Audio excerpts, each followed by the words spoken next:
Welcome to the College Investor Audio Show, where we talk about the biggest issues impacting millennial money, from student loan debt to side hustles to building wealth. We will show you how to get out of debt so that you can build real wealth for the future. Hello and welcome to the show today. So glad you are here as we take a look at the best ways to start a college fund. All right, let's get right to it. It's going to be fun today. So if you're thinking about paying for college, yeah, it's a lot harder when you're dealing with daycare costs, medical bills, slowing income growth rate, all of that stuff, inflation.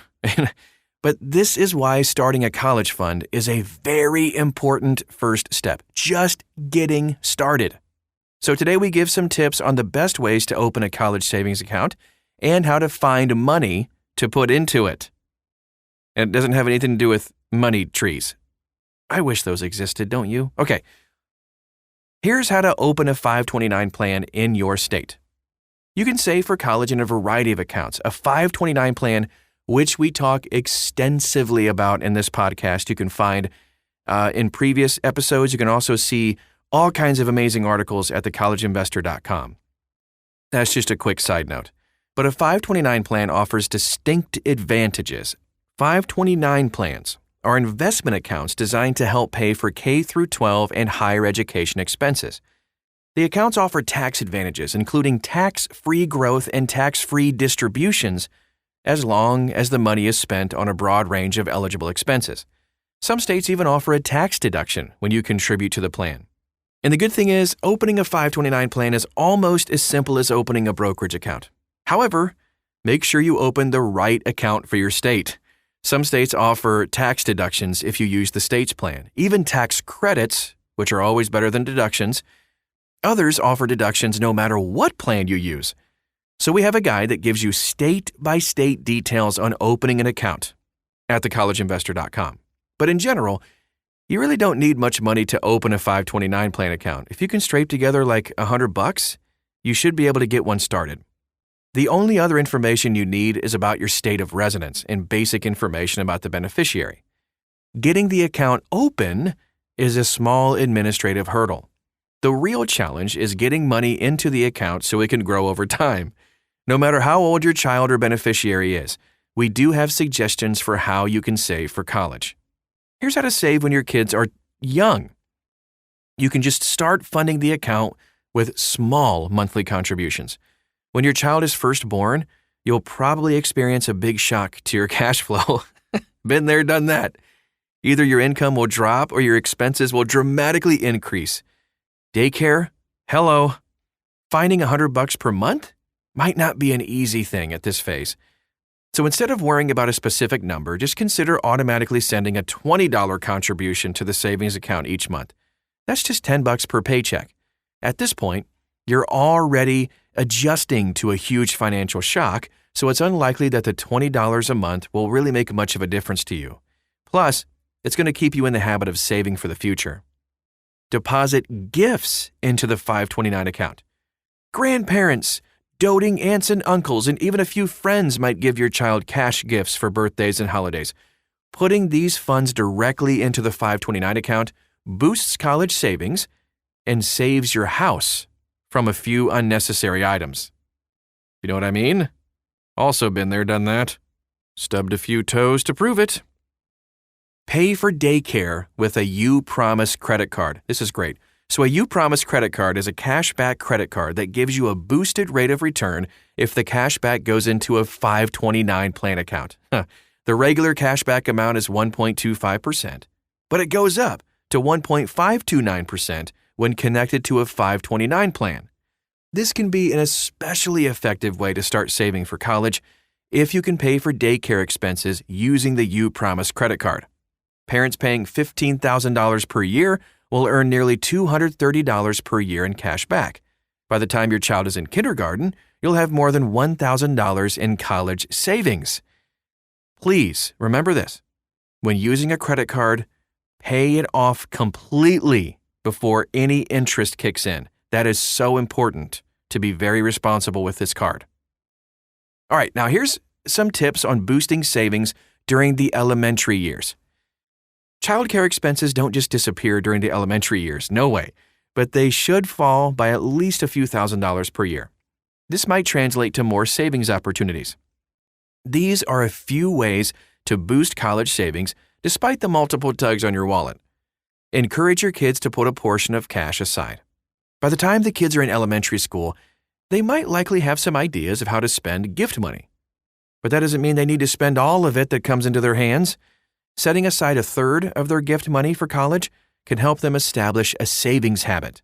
Make it easy by setting aside money for investing before you take them to the store to buy a new toy. Boost your automatic savings rate, if you can. The elementary years are a great time to boost your automated savings rate if your cash flow has recovered. Moving from $10 per pay period to $25 or $50 can really help you to make meaningful progress towards your college savings goals. The amounts are small enough that they allow you to save for retirement and enjoy life today, but large enough to actually make some difference in the future. Put found money into the 529. Tight monthly budgets make it difficult to contribute large amounts of money to college savings, but you can use found money to put into the account. So this can include unexpected gifts, larger than expected tax refunds, stimulus money, if that happens again, and more. Investing more during middle and high school. With college costs looming, parents often get serious about savings during middle and high school years. This is also a great time to help your student take more ownership of their college savings too. Put award money into the account. Starting in middle school, students may start to stumble across college scholarship opportunities. These might include micro scholarships, ranging from $20 to $100, for community service, academic excellence, winning a competition, and more. You can even earn a scholarship for side hustling, no kidding. Though these are designated as scholarships, the award is often cash or a check that doesn't have to be put toward college. Push your kids to invest this money in their 529 accounts. Incentivize saving with a match. All right, get this. Students in middle and high school can have after-school jobs or side hustles that bring in extra funds per month. I know some places that actually hire 14-year-olds. I mean, they have caps on hours they can work, obviously, but yeah, it's pretty cool. And at this phase of life, consider matching their college savings to a certain level each month.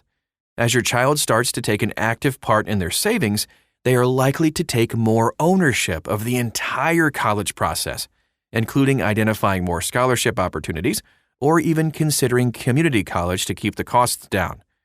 Oh yeah. Keep the automatic savings going. As your child becomes a teen, the costs of college continue to grow. You're unlikely to figure out a way to cover the full cost of college in the next 6 to 7 years, but steady savings will help. Combining these steady efforts with college scholarships, your child's savings, and gifts from others, you may see a low 5-figure investment account. If you're in a better financial position than you were during your child's elementary years, consider boosting these savings to $100 per pay period or more.